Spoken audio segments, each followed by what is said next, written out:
guys na magpalang araw. So salamat kay sa Ginoo no kay pagbaba na mo mga kalong hair. Init kayo. So niana ko sa Ginoo na Lord, ayo na painita kay magawas mi ni Miguel. So kay mamalit mi og food.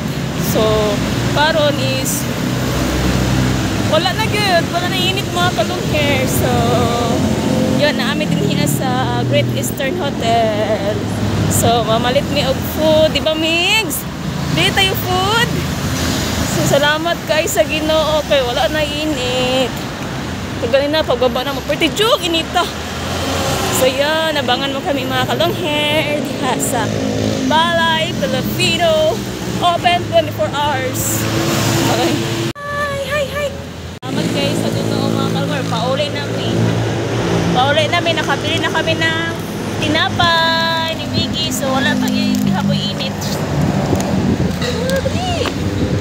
Kusog kayong hangin mga kalong hair.